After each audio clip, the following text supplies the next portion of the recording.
안녕하세요. 오늘은 우리가 병원에 가거나 건강 검진 받을 때 어쩌면 당연하게 생각했던 것들, 그 이면에 있는 좀 더 깊은 이야기에 들어가 볼까 합니다. 네, 반갑습니다. 변재원님의 의료화와 진단의 사회학이라는 발표 자료를 바탕으로요, 질병이나 장애를 우리가 어떻게 이해하는지, 이게 단순히 의학적인 문제를 넘어서는 건 아닌지, 그런 걸 살펴보려고요. 맞습니다. 그 자료가 상당히 흥미로운 관점을 제시하죠. 특히 의료화, 생의료화, 유전화 같은 개념들이요.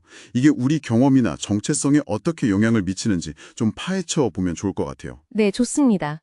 진단이라는 게 과연 객관적인 사실의 발견일까? 아니면 사회적으로 만들어지는 과정일까? 이 질문에서부터 시작해 볼 수 있겠네요. 맞아요.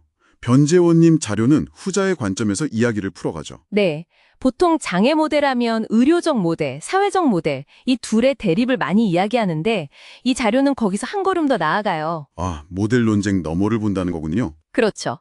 의료 시스템 그 자체가 사회적으로 어떻게 작동하는지 그 구조를 보려는 시도예요. 말씀하신 의료화, 생의료화, 유전화 이런 개념들을 통해서 진단과 환자 정체성이 어떻게 엮이는지를 보는 거죠. 그 모델 자체를 생각도구로 봐야 한다는 애슐리 슈의 언급도 인상 깊었어요. 절대적인 답이 아니라요? 네, 맞아요. 그리고 그 배경에 있는 더 큰 그림, 의료화를 이해하는 게 중요하다고 강조하고요. 여기서 크리핑이라는 개념도 나오던데 이건 좀 생소했어요. 설명해 주실 수 있나요? 아, 크리핑이요? 이건 세상을 당연하게 받아들이는 방식이 한번 제동을 거는 거예요. 비장애인 중심 사회를 장애인의 시각으로 다시 읽어내는 거죠. 예를 들면요. 예를 들어 건물 입구에 계단만 있는 걸 당연하게 여기잖아요. 크리핑은 이걸 뒤집어서 왜 모두가 계단을 쉽게 오를 수 있다고 가정하고 설계했지? 이렇게 질문하는 거예요. 기존의 규범을 낯설게 만드는 거죠. 아, 당연한 것에 왜? 라고 묻는 거군요. 세상을 다른 렌즈로 보는 느낌이네요. 그럼 이 의료화라는 큰 그림은 구체적으로 뭔가요? 네, 쉽게 말하면 원래는 사회 문제일 수 있는 현상들이 개인의 의학적 문제로 축소되거나 다뤄지는 경향이에요. 예를 들어 가난 때문에 건강이 나빠졌는데 이걸 개인의 질병 문제로만 보는 것처럼요. 정확합니다. 아니면 과도한 업무 스트레스로 인한 번아웃을 개인의 우울증 문제로만 보고 약물 치료에 집중하면서 정작 노동 환경 개선은 뒷전이 되는 경우도 해당될 수 있겠죠. 아저 프랭크가 이걸 의료의 식민화라고 표현했다고요? 네, 아픈 사람이 자신의 경험을 자기 언어로 설명할 기회를 잃고 진단명이나 치료법 같은 의료의 언어에 종속되는 현실을 비판한 거죠. 내 고통을 내 언어로 말하지 못한다. 좀 답답한 느낌인데요. 그런데 이게 80년대 이후 기술 발전과 함께 생의료화라는 새로운 흐름으로 나아갔다고요. 이건 또 어떻게 다른 건가요? 중요한 지점인데요.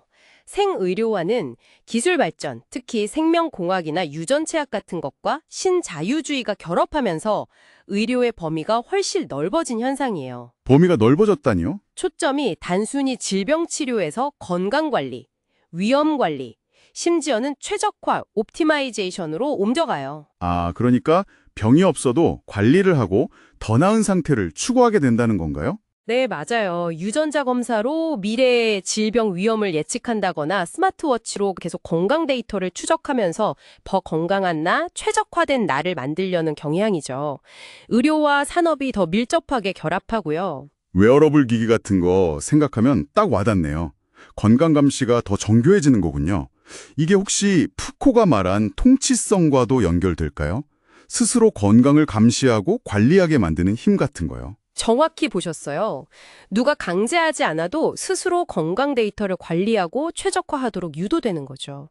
이런 흐름은 또 유전화와 만나면서 더 강해집니다. 유전화요? 그건 뭔가요? 개인 간의 차이나 질병, 심지어 행동까지도 유전자, 즉 DNA 정보로 설명하고 환원하려는 경향이에요. 유전적 환원주의나 결정론 같은 거죠.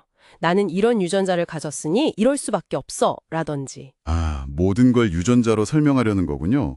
그럼 질병 분류 방식도 바뀌겠네요. 예전엔 증상 위주였다면 이제 유전적 소인 중심으로요? 네, 그렇죠. 임상 현장에서도 산전 유전자 검사 같은 형태로 이미 많은 영향을 미치고 있고요.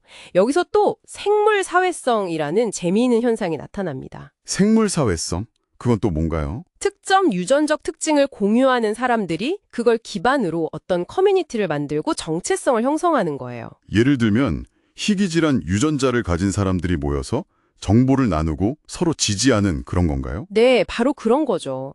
유전 정보가 새로운 사회적 연결고리가 되는 셈이에요. 와, 정말 흥미로운데요? 유전자가 사회적 관계까지 만들다니. 결국 이 모든 걸 보면 진단이라는 게 단순히 객관적인 의학 행위가 아니라는 거네요. 맞습니다. 자료에서는 진단을 사회적 합의와 권력이 대입되는 일종의 창작물이라고까지 표현하죠. 무엇을 질병으로 분류할 것인가를 결정하는 과정이니까요. 진단의 기능도 여러 가지가 있겠네요. 혼란스러운 증상에 이름을 붙여 질서를 주고 사회적 자원을 배분하는 근거가 되기도 하고요. 그렇죠. 또 환자다움을 부여해서 어떤 책임을 면제해주기도 하고 동시에 의사의 권위를 강화하는 역할도 하고요. 하지만 본질적으로 진단은 해석이기 때문에 고통을 인정받는 계기가 될 수도 있지만 동시에 새로운 방식의 분류, 통제, 심지어 유전적 착취로 이어질 수 있다는 양면성이 있는 거죠. 아, 이런 시대에는 환자들의 역할이나 움직임도 달라질 수밖에 없겠어요. 잠재적 환자나 생물 사회성 그룹들이 등장하면서요. 네.